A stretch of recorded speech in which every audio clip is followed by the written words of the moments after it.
2 Kings, chapter 24.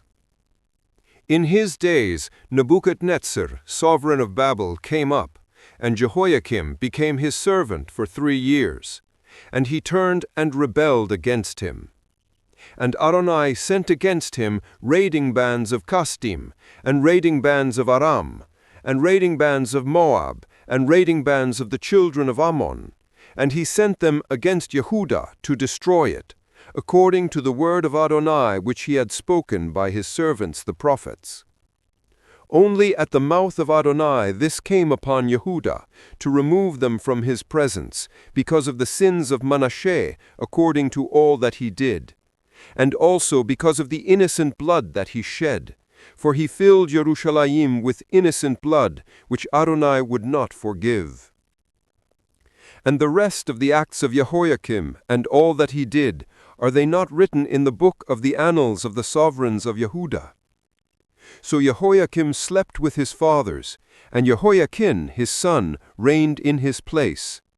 And the sovereign of Mitzrayim did not come out of his land again, for the sovereign of Babel had taken all that belonged to the sovereign of Mitzrayim, from the wadi of Mitzrayim to the river Euphrates.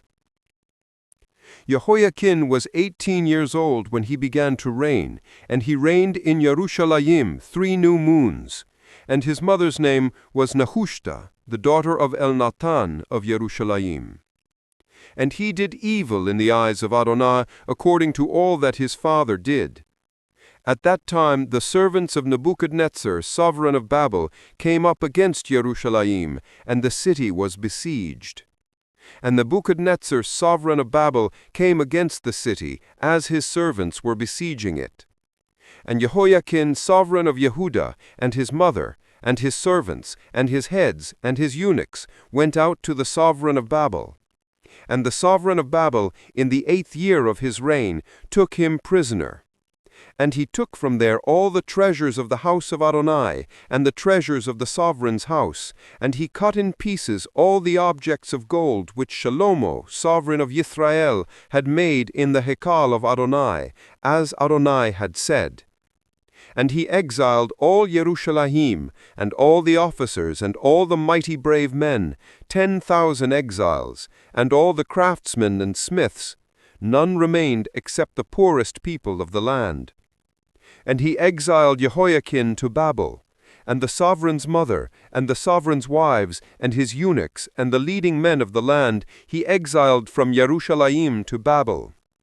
And all the mighty brave men, 7,000, and craftsmen and smiths, 1,000, all who were strong and fit for battle, these the sovereign of Babel brought to Babel into exile. And the sovereign of Babel set up Mattaniah, Jehoiachin's uncle, to reign in his place, and changed his name to Tzidkiyahu. Tzidkiyahu was 21 years old when he began to reign, and he reigned in Jerusalem 11 years, and his mother's name was Hamutal, the daughter of Yirmeyahu of Libnah. And he did evil in the eyes of Adonai, according to all that Jehoiakim did. For this took place in Jerusalem and Yehudah, because of the displeasure of Adonai, until he had cast them out from his presence. And Tzidkiyahu rebelled against the sovereign of Babel. Chapter 25.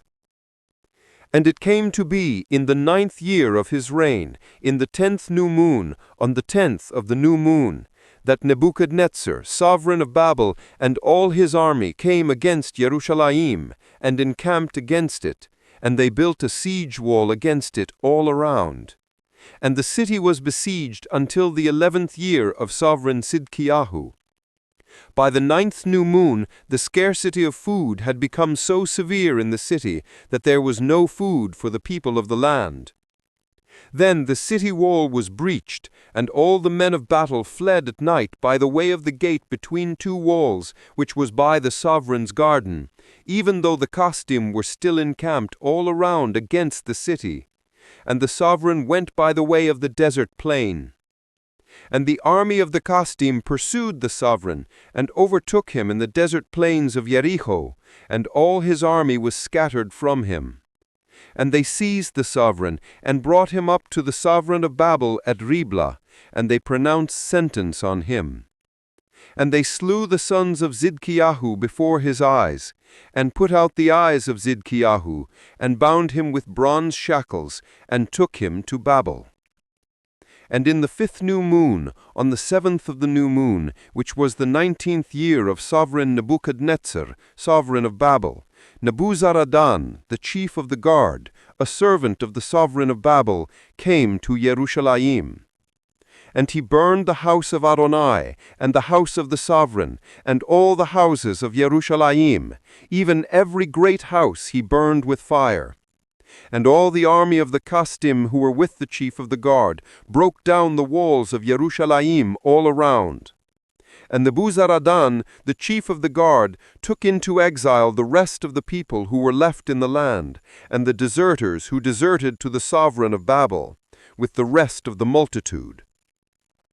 But the chief of the guard left some of the poor of the land as vine-dressers and farmers. And the bronze columns that were in the house of Adonai, and the stands, and the bronze sea that were in the house of Adonai, the Kasdim broke in pieces, and took their bronze away to Babel.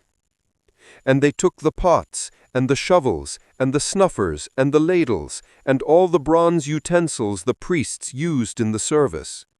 And the chief of the guard took the fire holders, and the basins which were solid gold and solid silver.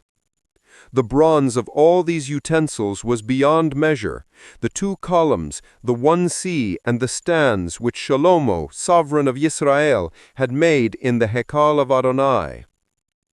And the chief of the guard took Seraiah, the chief priest, and Sipphaniah, the 2nd priest, and the 3 doorkeepers.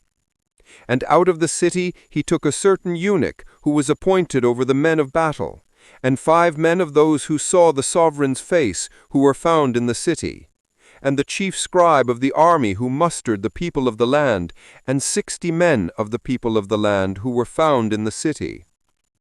And Nebuzaradan, the chief of the guard, took them, and made them go to the sovereign of Babel at Riblah. And the sovereign of Babel struck them, and put them to death at Riblah, in the land of Hamath. So he exiled Yehudah from its own land.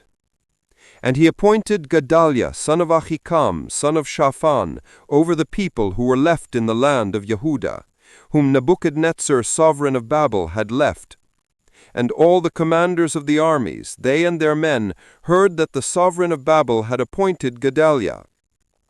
And they came to Gedaliah at Mitzpah, even Yishmael, son of Netaniah, and Yochanan, son of Kareah, and Seraiah, son of Tanhumeth, the Netophatith, and Yaaz Yanyani, the son of a Ma'akatith, they and their men. And Gedaliah swore to them and their men, and said to them, Do not be afraid of the servants of the Kasdim.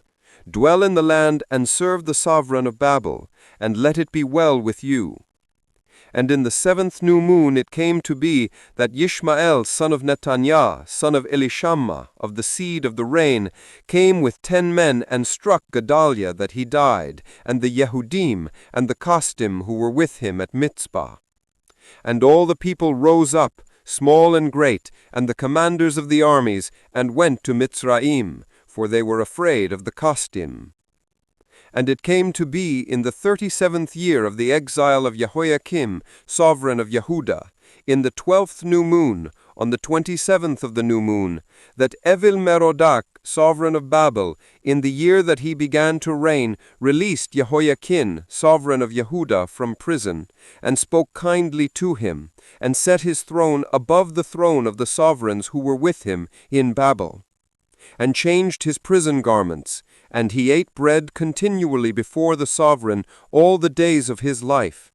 And as his allowance, a continual allowance was given to him from the sovereign, a quota for each day all the days of his life.